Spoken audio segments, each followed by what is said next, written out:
Okay, it's me Kaisa. എന്നെ contact ചെയ്യണം. ഇല്ലെങ്കിൽ നിന്റെ വീട്ടിൽ ഞാൻ വരും. നീ എവിടെയാണോ ഉള്ളത് നിന്നെ ഞാൻ പൊക്കും. നിന്റെ വീട്ടിൽ ഞാൻ വരും, നിന്നോട് സംസാരിക്കും. നിന്റെ ഭാര്യ ആരാണോ, നിന്റെ ഉമ്മ ആണോ, നിനക്ക് എത്ര, നീ റൂമിന്റെ ഉള്ളിൽ, നീ 4 ചുമരിന്റെ ഉള്ളിൽ മാത്രമേ, ആണാണെങ്കിൽ നീ പുറത്തു വാ. എന്നിട്ട് നീ നേരിട്ട് മുട്ട.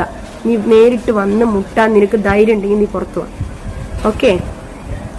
അപ്പൊ ഷാജി പുള്ളിക്കാരുടെ ഉമ്മയുടെ ഒരു വോയിസ് ക്ലിപ്പ് ഇന്നലെ നമ്മൾ പുറത്തു വിട്ടിട്ടുണ്ടായിരുന്നു. അതിൽ ഒരുപാട് കാര്യങ്ങൾ ആ ഉമ്മ ഷാജിദയെ കുറിച്ച് പറഞ്ഞിട്ടുണ്ടായിരുന്നു. ഇനി ഷാജിദ ആരാണ് എന്താണെന്നുള്ളത് ഞാൻ ആർക്കും പ്രത്യേകിച്ച് പറഞ്ഞേണ്ട ആവശ്യമില്ലല്ലോ. ഒരു ഫാമിലി വ്ളോഗറാണ്. കഴിഞ്ഞ കുറച്ച് കാലങ്ങളായി സ്വന്തം കുടുംബത്തെ യൂട്യൂബിലൂടെ നാറ്റിച്ചുകൊണ്ടിരിക്കുന്ന ഒരു ഫാമിലി വ്ളോഗറാണെന്ന് വേണമെങ്കിൽ പറയാം. സ്വന്തം കുടുംബത്തിനെതിരെ അപരാധം പറച്ചിലാണ് ഇവരുടെ മെയിൻ കണ്ടന്റ് എന്ന് പറയുന്നത്. ഭർത്താവ് മരിച്ച സ്ത്രീയാണ്, 5 മക്കളുണ്ട്. ആ സഹതാപത്തിന് പുറത്താണ് ഇവർ ഈ അപരാധങ്ങളൊക്കെ കാണിച്ചു കൂട്ടുന്നത്. ആദ്യമൊക്കെ പുള്ളിക്കാരി ഭർത്താവിന്റെ വീട്ടുകാരെ കുറിച്ചായിരുന്നു കുറ്റം പറഞ്ഞുകൊണ്ടിരുന്നത്. ഇപ്പൊ പുള്ളിക്കാരുടെ മെയിൻ ഇര എന്ന് പറയുന്നത് സ്വന്തം ഉമ്മ തന്നെയാണ്. കഴിഞ്ഞ കുറച്ച് ദിവസങ്ങളായി സ്വന്തം ഉമ്മാക്കെതിരെ വീഡിയോ ചെയ്യലാണ് ഇവരുടെ മെയിൻ പരിപാടി എന്ന് പറയുന്നത്. ഉമ്മാക്കെതിരെ ചെയ്ത് കൂട്ടുന്ന വീഡിയോകൾക്ക് ഒരു കയ്യും കണക്കൂല്ല. അവസാനം സൈ കെട്ട് അവരുടെ ഉമ്മ തന്നെ എന്നെ അങ്ങ് കോൺടാക്ട് ചെയ്തു. എന്നിട്ട് അവർക്ക് പറയാനുള്ള കാര്യങ്ങൾ പുറം ലോകത്തോട് അറിയിക്കണമെന്ന് എന്നോട് ആവശ്യപ്പെട്ടു. അവരാവശ്യപ്പെട്ടതിന്റെ അടിസ്ഥാനത്തിലാണ് അവരുടെ വോയിസ് റെക്കോർഡ് ഇന്നലെ എന്റെ ചാനലിലൂടെ ഞാൻ പുറത്തു വിട്ടത്. പക്ഷെ അതിന് പിന്നോടായി ഇന്നലെ നടന്നത് ഒരു യുദ്ധം നടന്ന പ്രതീതിയായിരുന്നു. ഇന്നലെ ഞാൻ ആ വീഡിയോ ചെയ്തു 1-2 മണിക്കൂർ കഴിഞ്ഞപ്പോൾ തന്നെ ഷാജിദ എന്റെ ചാനലിൽ വന്നൊരു കമന്റ് ചെയ്തിട്ടുണ്ടായിരുന്നു. ഞാൻ ആ കമന്റ് വായിച്ചുതരാം. നിന്നെ ഞാൻ കണ്ടോളാം, വേണ്ട എന്ന് വിചാരിച്ചതാണ്, പക്ഷെ നീ തന്നെ വന്നു ചാടി, വെയിറ്റ് ആൻഡ് സീ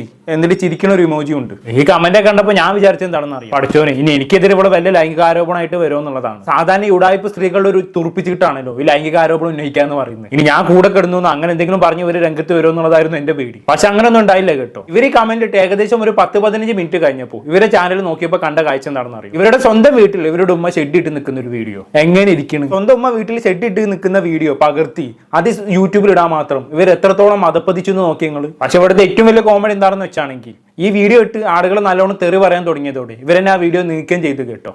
പക്ഷെ അതുകൊണ്ടൊന്നും കാര്യമില്ല. കണ്ടവർ കണ്ടിട്ടുണ്ട്, ആ വീഡിയോ സേവ് ചെയ്യേണ്ടവർ സേവ് ചെയ്ത് വെച്ചിട്ടുണ്ട്. പക്ഷെ ഞാനായിട്ട് ആ വീഡിയോ ചാനൽ കാണിക്കില്ല കേട്ടോ. കാരണം അത് ആ ഉമ്മയോട് കാണിക്കുന്ന അനീതിയായി പോകും. അതുകൊണ്ട് ഞാൻ ആ പരിപാടി കാണിക്കില്ല. പക്ഷെ ഷാജിദ നീ ഈ കാണിച്ചത് വലിയൊരു തെണ്ടിത്തരം തന്നെയാണ് ഉള്ളത് പറയാലോ. എന്തായാലും അതം കിട്ടി ഡിലീറ്റ് ചെയ്ത്. പിന്നെ ഈ ഷാജിദയുടെ ചാനൽ കാണുന്ന കാഴ്ച എന്താണെന്ന് വെച്ചാണെങ്കിൽ 2-3 ഷോർട്ട് വീഡിയോ ഇവരുടെ ചാനൽ അങ്ങ് പ്രത്യക്ഷപ്പെടാൻ തുടങ്ങി. അത് എന്നെ വെല്ലുവിളിച്ചുകൊണ്ട്. പിന്നെ എന്തൊക്കെ 30-35 മിനിറ്റ് ലൈവ് ചെയ്ത് അത് കഴിഞ്ഞ് 15 മിനിറ്റ് ലോങ് വീഡിയോ എന്തൊക്കെയോ കാണിച്ചു കൂട്ടുന്നുണ്ട് ഇവരുടെ ചാനലിൽ. ഷാജിദക്ക് തന്നെ ഒരു ഐഡിയ ഇല്ല എന്താണ് അവളുടെ ചാനൽ അവൾ കാണിച്ചു കൂട്ടുന്നതെന്ന്. ഉള്ളത് പറയാൻ അതൊക്കെ കണ്ടപ്പോൾ ചിരിയാണ് വന്നത്. എന്തായാലും ഇവർ ഇന്നലെ എനിക്കെതിരെ ചെയ്തൊരു ലോങ് വീഡിയോയിൽ ചില കാര്യങ്ങൾ പരാമർശിക്കുന്നുണ്ട്. അതിനൊരു മറുപടി പറയണമെന്ന് തോന്നി. അതുകൊണ്ട് മാത്രമാണ് കേട്ടോ ഈ വീഡിയോ ചെയ്യുന്നത്. നമ്മൾ എന്തായാലും ഒന്ന് കണ്ടോക്കാം. ഞാൻ 15 കൊല്ലം പോവാത്ത ഒരാള് 15 കൊല്ലം കഴിഞ്ഞിട്ടും വേറൊരാള് പൈസ തന്നിട്ട് പോകുന്നുണ്ടെങ്കിൽ അത്രയും ടോർച്ചറിങ് എനിക്കുണ്ടോ ആ വീട്ടില്.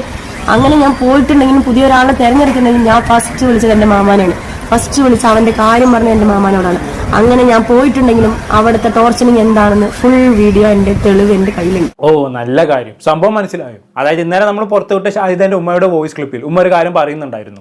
അതായത് ഭർത്താവ് മരിച്ച് കുറച്ച് ദിവസം അവൾ വീട്ടിലിരുന്ന് പിന്നെ വേറൊരുത്തന്റെ കൂടെ ഇറങ്ങിപ്പോയി എന്ന്. അതിനുള്ള മറുപടിയാണ് പുള്ളിക്കാർ ഇപ്പൊ തന്നത്. ഞാൻ വീട്ടിൽ ടോർച്ചറിങ് സഹിച്ചത് കൊണ്ടാണ് ഇറങ്ങിപ്പോയത്, അതിന്റെ തെളിവ് എന്റെ കയ്യിലുണ്ട് എന്നുള്ള രീതിയിൽ. എന്തായാലും തെളിവൊക്കെ അവിടെ നിൽക്കട്ടെ. നീ വീട്ടിൽ നിന്നിങ്ങനെ ഇറങ്ങിപ്പോയെന്ന് നീ സമ്മതിച്ചല്ലോ, നല്ല കാര്യം. എന്തായാലും ബാക്കി പറഞ്ഞോട്ടെ. തെളിവ് ഫുള്ള് ഇറ്റ്സ് മീ കൈസായ നിനക്ക് ഞാൻ തരും.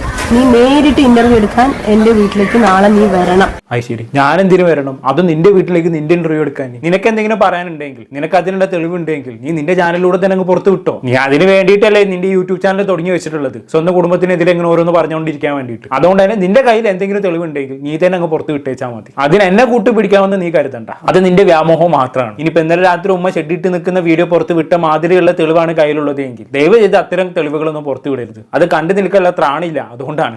ബാക്കി പറഞ്ഞോട്ടെ. നീ വരണം, നീ വന്നേ പറ്റൂ. ഇതെനിക്ക് തെളിയിച്ചേ പറ്റുള്ളൂ. പിന്നെ അവന്റെ പൊന്നാനി ആരാണോ എവരാണോ അവന്റെ ഉമ്മ, അവൻ തന്ന പൈസ എത്രയാണ് എന്താണെന്ന് ഒക്കെ ഡീറ്റെയിൽ ആയിട്ട് പത്തിരി പാല ഒരാളുടെ കയ്യിലാണ് കൊടുത്തത്, ആരുടെ കയ്യിലാണ് കൊടുത്ത് അവൻ നേരിട്ട് കൊണ്ടു കൊടുത്താണ്. എന്റെ കയ്യിലും കൂടിയില്ല. നേരിട്ട് കൊണ്ടുപോയി കൊടുത്ത ആളും ആളുടെ വീഡിയോസും അവന്റെ ഉമ്മാന്റെ വീഡിയോസും ബാക്കിയുള്ളവരുടെ വീഡിയോസും എല്ലാം എന്റെ കയ്യിലുണ്ട്. It's me Kaisa. നിന്നെ ഞാൻ വെല്ലുവിളിക്കുന്നു.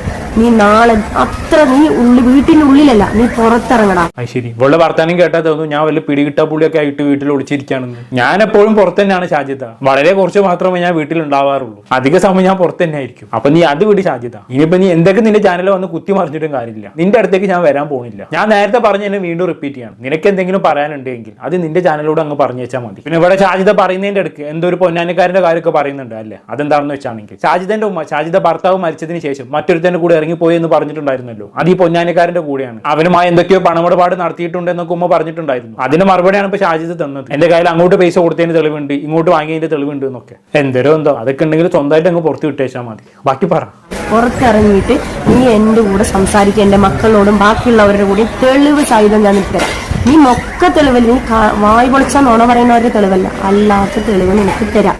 ശരി, വായ് പൊളിച്ചാൽ സത്യം മാത്രം പറയുന്ന ഷാജിദ് ഇവിടെ ഉണ്ടല്ലോ, അത് മതി നമുക്ക്. ഇവിടെ എല്ലാവരും കളവ് പറയുമ്പോൾ സത്യം പറയാൻ ഒരാളെങ്കിലും ഇവിടെ ഉണ്ടല്ലോ, വലിയൊരു ആശ്വാസമാണ് കേട്ടത്. ഷാജിദയെ പോലുള്ള ആളുകളാണ് നമ്മുടെ സമൂഹത്തിന് ആവശ്യം. കാരണം സത്യം വിളിച്ചു പറയാൻ ആരെങ്കിലും ഒക്കെ വേണ്ടല്ലേ. ഈ കണ്ട അപരാധങ്ങളൊക്കെ വിളിച്ചു പറഞ്ഞിട്ട് ഇപ്പൊ മറ്റുള്ളവർ അവർക്ക് പറയാനുള്ള കാര്യങ്ങൾ പറഞ്ഞപ്പോ അവരെല്ലാം കള്ളികള്, നുണ പറയുന്നവരല്ലേ. ഷാജിദ മാത്രം ഒരു സത്യവതി. എന്താ ഞാനിതിനൊക്കെ പറയാൻ? ഇപ്പൊ സത്യം എന്താണ്, കളവ് എന്താണെന്നുള്ളത് ഏകദേശം പബ്ലിക്കിന് ബോധ്യമായിട്ടുണ്ട്. ഇനിയിപ്പോ ഷാജിദായിട്ട് കുറെ സത്യം പറഞ്ഞ് ന്യായീകരിക്കേണ്ട ആവശ്യമൊന്നുമില്ല. ബാക്കി പറഞ്ഞാട്ട് എന്തായാലും. എന്റെ ഉമ്മ പറയുന്ന വ്യക്തി 2 കൊല്ലം ആരിന്റെ പൈസ കൊണ്ട് എന്നെ നോക്കി, എങ്ങനെ എന്നെ നോക്കി, ഞാൻ മരിക്കാൻ കാരണം ആരാണ്, കാരണക്കാരികൾ ആരാണ്. ശരി, അതിന്റെ ഇടയിൽ കൂടെ ഷാജിദ മരിച്ചോ? അച്ചോടാ, അത് ഞാൻ അറിഞ്ഞില്ല കേട്ടോ. സംഭവം ഇതിന്റെ ഇടയ്ക്ക് പുള്ളിക്കാരൊന്ന് സ്വയം ജീവൻ എടുക്കാൻ നോക്കിയിട്ടുണ്ടായിരുന്നു. അതിനെ കുറിച്ചാണ് ഇപ്പൊ പറഞ്ഞു വന്നത്. പക്ഷെ പറഞ്ഞു വന്നപ്പോ ഞാൻ മരിച്ചു എന്നായി പോയി പറഞ്ഞത്. എന്തോ ആയിക്കോട്ടോ, ബാക്കി പറഞ്ഞാട്ടെ. എന്താണ് ഞാൻ ചെയ്തത്? 15 കൊല്ലം എന്റെ ഇക്കാന്റെ കൂടെ ഇരുന്നിട്ടും ഇത്രയും പ്രശ്നങ്ങൾ ഉണ്ടായിട്ടും മരിക്കാത്ത ഞാൻ എന്തിനു വേണ്ടി 5-6 മാസം പണിക്ക് പോയിട്ട് എന്റെ മക്കളെ പോറ്റാൻ നിന്ന ഞാൻ 3 മാസത്തിനുള്ളിൽ 3-4 മാസത്തിനുള്ളിൽ എന്റെ വീട്ടിൽ നിന്ന് ഇറങ്ങിയിട്ട് എന്തിനു വേണ്ടിയിട്ടാണ് ഞാൻ എന്റെ വീട്ടിൽ നിന്ന് ഇറങ്ങിയത്? ആരിന്റെ ടോർച്ചർ കൊണ്ടാണ് ഞാൻ എന്റെ വീട്ടിൽ നിന്ന് ഇറങ്ങിയത്? അതിന്റെ എന്റെ ഇൻസ്റ്റഗ്രാമിലൂടെ ആരാ എനിക്ക് മെസ്സേജ് അയച്ചത്? പൊന്നാനിയുള്ള ആരാ എന്നെ സഹായിച്ച്? അവനെയും അവന്റെ ഉമ്മാനെയും അവന്റെ ബാക്കി ആരൊക്കെ ഉണ്ടോ അവരുടെയൊക്കെ തെളിവ് വീഡിയോ സൈഡും എന്റെ കയ്യിലുണ്ട്.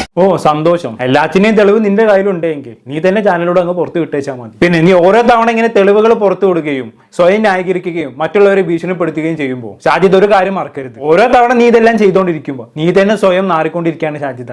അത് മനസ്സിലാക്കാനുള്ള ബുദ്ധി നിനക്ക് ഇപ്പോഴും വെച്ചിട്ടില്ല. നീ ഓരോ തവണ സ്വയം ന്യായീകരിക്കുകയും മറ്റുള്ളവരെ ഭീഷണിപ്പെടുത്തുകയും ചെയ്യുമ്പോൾ നീ തന്നെ സ്വയം നീ പല കുറ്റങ്ങളും ചെയ്തിട്ടുണ്ട് എന്ന് നീ സമ്മതിക്കുന്നുണ്ട്. അത് നീ നിന്റെ പല വീഡിയോകൾ എടുത്തൊന്ന് നോക്കിയാൽ മതി. നീ ഇപ്പൊ തന്നെ ഒരുപാട് കുറ്റങ്ങൾ ചെയ്തതായി നീ തന്നെ സ്വയം സമ്മതിച്ചു കഴിഞ്ഞു. നീ ഇനിയും എത്രത്തോളം ന്യായീകരിക്കുന്നു അത്രത്തോളം നീ പല തെറ്റുകളും ചെയ്തതായിട്ട് ഇനിയും സമ്മതിക്കുന്നു. അതാണ് ഞാൻ പറയുന്നത്. നീ സ്വയം നിന്റെ കുഴി തോണ്ടിക്കൊണ്ടിരിക്കുകയാണ് ഷാജിദ. ഇത്രയും നീ സോഷ്യൽ മീഡിയയിൽ വലിച്ച് കീറപ്പെടാനുള്ള കാരണം നീ തന്നെയാണ്. കാരണം നീ നിന്റെ ഉമ്മാക്കെതിരെയും നിന്റെ ഭർത്താവിന്റെ വീട്ടുകാർക്കെതിരെയും ഓരോന്നും ഇങ്ങനെ വിളിച്ചു പറയും. അതിന്റെ ഇടയിൽ കൂടെ നീ ചെയ്ത പല നാളിത്തരങ്ങളും നീ തന്നെ വിളിച്ചു പറയുകയും ചെയ്യുന്നുണ്ട്. അത്രേ ഉള്ളൂ. എന്തായാലും ബാക്കി പറഞ്ഞാട്ടെ. ഫസ്റ്റ് മുതലേ ഉള്ള ഷാജിക്ക് കഥകൾ പറയാനുണ്ട്. ഷാജി യൂട്യൂബിൽ കഥ പറയാൻ തുടങ്ങിയ നാറന്ന ആൾക്കാർ ഇഷ്ടം പോലെയാണ്. അതിൽ ആദ്യത്തെ ആൾ ഈ ഷാജിദ് തന്നെ ആയിരിക്കും. അതിൽ യാതൊരു സംശയവും വേണ്ട. ഓൾറെഡി ഇപ്പൊ കഴിഞ്ഞ 19 മാസമായിട്ട് ഈ കഥ പറച്ചിൽ തന്നെയാണല്ലോ ഷാജിദക്ക്. അത് കാരണമായിട്ട് ഏറ്റവും കൂടുതൽ നാറിയതും ഷാജിദൊക്കെ തന്നെയാണ്. അത് വേറെ കാര്യം. ബാക്കി പറഞ്ഞാട്ടെ. പിന്നെ യൂട്യൂബറായ നീ അകത്തിന്റെ ഉള്ളിൽ ഇരുന്നിട്ട് വീഡിയോ മറ്റുള്ളവരുടെ പച്ചറിച്ച് തിന്നുന്ന വീഡിയോസ് മാത്രം നീ കണ്ടു. നിന്നെ പോലെയല്ല ഞങ്ങള്. ശരി, പിന്നെ എങ്ങനെയാണ് നിങ്ങൾ ഒന്ന് പറഞ്ഞു തന്നാട്ടെ. എന്തായാലും നീ സ്വന്തം ഉമ്മയുടെയും കൂടെപ്പിറപ്പിന്റെയും പച്ചറിച്ച് തിന്നുന്ന അത്ര വരില്ലല്ലോ ഞാൻ ചെയ്യുന്നത്. അതിനോളം നാറിയ പരിപാടി നിന്നെക്കാളും വേറെ ആർക്കും ചെയ്യാൻ പറ്റത്തില്ല. അത് വേറെ കാര്യം. പിന്നെ ശരിയാണ്, ഞാൻ മറ്റുള്ളവരുടെ കണ്ടന്റ് വെച്ചാണ് വീഡിയോസ് ചെയ്യുന്നത്. പക്ഷെ അത് കാരണം നിന്നെ പോലുള്ള പല ഉടായ്പകളെ എക്സ്പോസ് ചെയ്യാനും പല സത്യങ്ങളും പുറത്തു കൊണ്ടുവരാനും എനിക്ക് സാധിച്ചിട്ടുണ്ട്. മീഡിയ പോലും സ്വാധീനിക്കപ്പെടുന്ന ഇന്നത്തെ കാലത്ത് പല സാധാരണക്കാരുടെയും വിഷയങ്ങൾ അഡ്രസ്സ് ചെയ്യാനും പല സത്യങ്ങളും പുറത്തു കൊണ്ടുവരാനും എനിക്ക് പറ്റിയിട്ടുണ്ട്. അത് ഇനിയും ഞാൻ അതേ രീതി തന്നെ മുന്നോട്ട് പോകും. ഒന്ന് വേണ്ടപ്പോൾ ഇവിടെ തന്നെ നോക്ക്. ഷാജിദയുടെ ഉമ്മാക്ക് പറയാനുള്ള കാര്യങ്ങൾ ഇപ്പൊ പുറം ലോകം അറിഞ്ഞത് ഞാൻ ഉണ്ടായതുകൊണ്ടല്ലേ. ഇല്ലായിരുന്നെങ്കിൽ ഇപ്പൊ എന്താ അവിടെ സംഭവിക്കുക? ഷാജിദ എങ്ങനെ സ്വന്തം യൂട്യൂബ് ചാനൽ ഉമ്മാനെ കുറിച്ച് ഇങ്ങനെ അവരാധിച്ചുകൊണ്ടേയിരിക്കും. ഷാജിദയുടെ ഉമ്മയായിട്ടുള്ള ആ സ്ത്രീ ഇങ്ങനെ നാണം കെട്ടുകൊണ്ടേയിരിക്കും. അപ്പൊ നിന്റെ ഉമ്മാക്ക് പറയാനുള്ള കാര്യങ്ങൾ ഞാൻ പുറം ലോകത്തോട് അറിയിച്ചതിന് ചുരുക്കാണ് നീ കാണിക്കുന്നതെന്ന് നല്ലോണം അറിയാം. നീ അത് കാണിച്ചു. അങ്ങനെയെങ്കിലും നിന്റെ ഫ്രസ്ട്രേഷൻ തീരട്ടെ. ബാക്കി പറഞ്ഞാട്ടെ. Okay, it's me Kaisa. എന്നെ കോണ്ടാക്ട് ചെയ്യണം. ഇല്ലെങ്കിൽ നിന്റെ വീട്ടിൽ ഞാൻ വരും. നീ എവിടെയാണോ ഉള്ളത് നിന്നെ ഞാൻ പൊക്കും. നിന്റെ വീട്ടിൽ ഞാൻ വരും, നിന്നോട് സംസാരിക്കും. നിന്റെ ഭാര്യ ആരാണോ, നിന്റെ ഉമ്മ ആണോ, നിനക്ക് എത്ര, നീ റൂമിന്റെ ഉള്ളിൽ നീ 4 ചുമരിന്റെ ഉള്ളിൽ മാത്രമേ ആണാണെങ്കിൽ നീ പുറത്തു വാ. എന്നിട്ട് നീ നേരിട്ട് മുട്ട. നീ നേരിട്ട് വന്ന് മുട്ട. നിനക്ക് ധൈര്യം ഉണ്ടെങ്കിൽ നീ പുറത്തു വാ. ഓക്കെ. സിനിമ സ്റ്റൈലൊക്കെയാണല്ലേ ഭീഷണി. ഇത് കേൾക്കുമ്പോൾ എനിക്ക് മറ്റേ പോക്കിൽ രാജയിലെ സിദ്ദിഖിന്റെ ഡയലോഗാണ് ഓർമ്മ വരുന്നത്. മണ്ടത്തരം കാണിച്ചിട്ടാണ് അവിടെ ആണത്തം തെളിയിക്കേണ്ടത്. ഇതിന് മാത്രം മണ്ടത്തരം കാണിക്കാൻ മാത്രം ഞാൻ പൊട്ടനല്ല. അതാദ്യം മനസ്സിലാക്കുന്ന സാധ്യത. പിന്നെ വന്ന് ഞാൻ എന്തോ ഒരു പിടികിട്ടാ പുള്ളിനെ പോലെയൊക്കെയാണ് പുള്ളിക്കാരി സംസാരിക്കുന്നത്. വീട്ടിന്റെ അകത്തളത്തിൽ ഒളിച്ചിരിക്കുകയാണ് പോലും. അങ്ങോട്ട് പറയുന്നല്ലേ. എന്തായാലും നീ എവിടെയാണെങ്കിലും എന്നെ തേടി വരുമെന്നല്ലേ ഷാജിദ പറഞ്ഞത്. എന്തായാലും ഇങ്ങോട്ട് വാ, എന്റെ നാട്ടിലേക്ക് വാ. നീ മര്യാദക്കാണ് എന്റെ വീട്ടിലേക്ക് വരുന്നതെങ്കിൽ എന്റെ ഉമ്മയാണെങ്കിലും ഭാര്യ ആണെങ്കിലും നിന്നെ നല്ല രീതിയിൽ തന്നെ സൽക്കരിക്കും. കാരണം അവർ നല്ല ആതിഥ്യ മര്യാദ ഉള്ളവരാണ്. അവരൊക്കെ നല്ല കുടുംബത്തിൽ പറഞ്ഞ ആൾക്കാരാണ്. നിന്നെ നിന്നെ സൽക്കരിച്ചിരുത്തി നിനക്ക് നല്ല ഭക്ഷണം തന്ന് നിന്നെ വിടും. ഇനി അതല്ല വീട്ടിന് മുന്നിൽ വെച്ച് ബഹളം വെക്കാൻ വേണ്ടിയിട്ടാണ് ഞാൻ എന്റെ വീട്ടിലേക്ക് വരുന്നത്, പിന്നെ നിനക്ക് ഞാൻ 8 പണി തരും. അത് നിയമപരമായി തന്നെ ഞാൻ അത് നേരിടേണ്ടി വരും. അറിയാലോ, ഒരാളുടെ പ്രൈവറ്റ് പ്രോപ്പർട്ടിയിൽ അതിക്രമിച്ച് കയറുന്നതും അവിടെ ന്യൂസൻസ് കാണിക്കുന്നതും ശിക്ഷാർഹമാണ്. കുറച്ചു കാലം അകത്ത് കിടക്കേണ്ടി വരുമെന്ന് അർത്ഥം. അല്ലെങ്കിൽ നല്ലൊരു തുക കയ്യിൽ നിന്ന് ഫൈനായിട്ട് പോകും. യൂട്യൂബിൽ നിന്ന് ഉണ്ടാക്കിയ പൈസ മൊത്തം ഫൈൻ അടിച്ച് തീർക്കേണ്ടി വരും. അതിനുള്ള പണിയെടുക്കാൻ എനിക്ക് നല്ലോണം അറിയാം. അതിനനുസരിച്ചുള്ള വക്കീലന്മാർ എന്റെ കയ്യിലുണ്ട്. അതിന് പറ്റുമെങ്കിൽ നീ ധൈര്യമായിട്ട് എന്റെ നാട്ടിലേക്ക് പോയി. കൂടുതലായിട്ട് ഞാനൊന്നും ഇവിടെ പറയുന്നില്ല. എനിക്ക് ഇങ്ങനെ വായത്താൾ അടിക്കുന്നതിനേക്കാളും പ്രവർത്തിച്ച് കാണിക്കാനാണ് ഇഷ്ടം. ഇനി ഈ വിഷയവുമായി ബന്ധപ്പെട്ട ഒരു വീഡിയോ ചെയ്യേണ്ടതെന്നാണ് ഞാൻ കരുതുന്നത്. പക്ഷെ എന്നെ ഷാജിദ ട്രിഗർ ചെയ്യുകയാണെങ്കിൽ ഞാൻ ഇനിയും ഒരുപാട് കാര്യങ്ങൾ പറയേ. അതിനി ഷാജിദക്ക് താങ്ങിക്കൊള്ളണമെന്നില്ല. കൂടുതലായിട്ട് ഞാനിപ്പോ ഒന്നും പറയുന്നില്ല.